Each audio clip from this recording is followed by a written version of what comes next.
Hey everyone, it's Kellen Brower here from RacerX, back again with another race examination from Spring Creek, where we're going to talk about a couple things here today from the racing action. First off, Justin Barcia, Dylan Ferrandis late in 450 Moto 1 nearly come together, and Barcia apologizes as they go over the finish line jump. But I wanted to highlight in this instance how you can really actually tell quite easily that Barcia didn't mean to do this, and it starts with him kind of bearing the bike in this rut, and it kind of cross-ruts him a little bit, so he's already got his weight off balance and comes over. He tries to scrub to the right still, but already is coming over to Ferrandis, who's coming in from the outside, lands, and Ferrandis has to get on the brakes hard, but Barcia basically just got a little off balance exiting that rut and immediately looks back to make sure that he didn't put Ferrandis on the ground. Obviously gives the wave to say, hey, sorry man, and then Ferrandis gives a little head shake to say like, oh, that was a little bit closer than I wanted to be, but they both talked after the race and it does seem like they're both okay with it. And then I wanted to highlight a lap later before the finish line jump here, a couple corners before the finish line jump, Barcia almost tucks a friend in there in that corner and then rips off just a gnarly scrub to try to get the power back down to the ground. It doesn't even look that crazy when you look at it in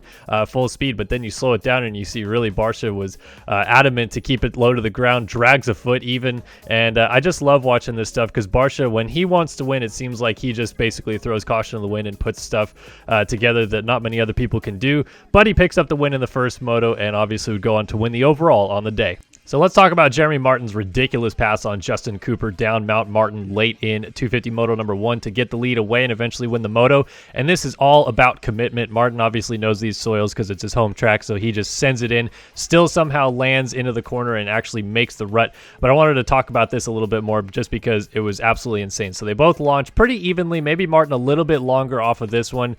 Yeah, basically the same. But then when Martin should be getting on the brakes right about here, he is just like, nope, I'm holding it on a little bit longer. He's obviously on the brakes a little bit, riding that rear brake into the corner. But then you can even see right here, I feel like Justin Cooper even gives like the look up to like, okay, yeah, this dude's about to crash because he outran himself into the corner. But Martin just lands hard on the brakes. He actually misses the first little rut that Cooper's going to get into, but he just lands into the loam, kind of buries the tire in and holds on for the position. So you could say, yeah, maybe home track advantage. Maybe Martin knew that he could still pull that off, or maybe just Martin's a bad dude with a broken wrist and sending it down Mount Martin like that to take the lead. Definitely some crazy stuff. I want to remind everybody that this video is presented by OnX Off-Road. Know where to go with the #1 off-road GPS app. Access 400,000 plus miles of trails and roads, open dates, and public lands. Download the OnX Off-Road app today. So let's talk a little bit more about some drama. Chase Sexton, Cooper Webb, they're going to get together here in the second 450 Moto when they kind of scrub into each other, and a lot of people wanted to talk about who was at fault and what happened there, so I wanted to have them kind of break it down a little bit, but I did want to also highlight kind of something a little bit unique, a little bit interesting here, is that when Webb is down and he's obviously ailing right here, the first person on scene is actually Carrie Coombs Russell, who's the CEO of MX Sports. It's Davey Coombs' sister, so that's just kind of cool to see. You have the the high-end people in the sport down there already trying to help out with the riders, but obviously this is just kind of scrubbing together. You could call it a racing incident, you could call it one or the other being at fault for electing to scrub into the other, but I wanted again to let you guys hear not only what Chase Sexton had to say about this afterwards, but also what Cooper Webb had to say, and it seems like they're both pretty cordial about the situation. Webb almost saved that one as well, really close.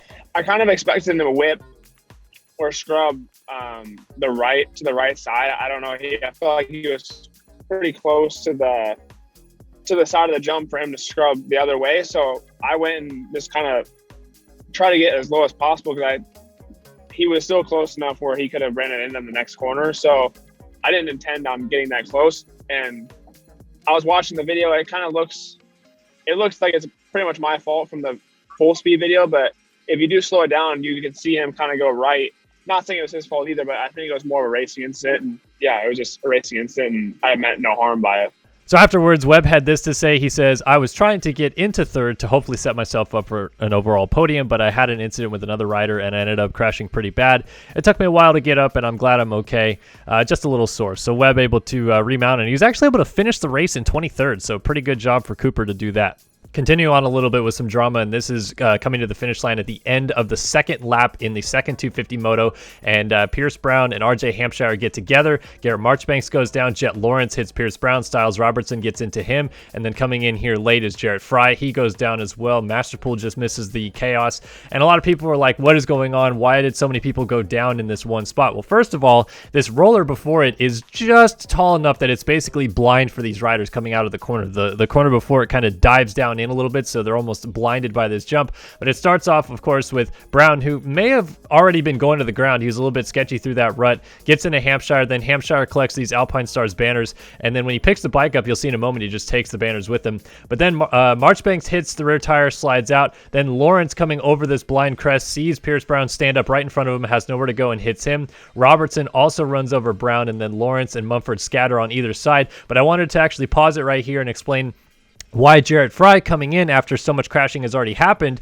is going to hit this whole pileup. So as he's coming out of this corner, he sees bikes down on the left side of the track here, and he goes to the right side. If yellow flags are waving, these guys can continue racing, so that's probably why Fry just continued to stay on the gas and jumped in. Masterpool behind, he jumps in as well. So this just really seems like kind of the worst case scenario for this situation. You got guys down on the backside of basically this little blind roller. They can't see what's on the other side of it. The flaggers are running to get on the track, but it's all happened so fast. By the time Schwartz comes through there, basically everybody is already down, and fortunately the rest of the field was able to scatter around. All right, and the last thing I wanted to talk about was Ken Roczen's ridiculous pass around the outside at the bottom of Mount Martin on the first lap of the second 450 moto to take the lead away from Justin Barcia, and I just wanted to slow it down and look at it again because it's so rad. Roczen said he went out there in the parade lap and saw that they had smoothed it out a lot, so basically just decided on the first lap he was going to send it to the outside, and it was an epic pass around the outside of Barcia.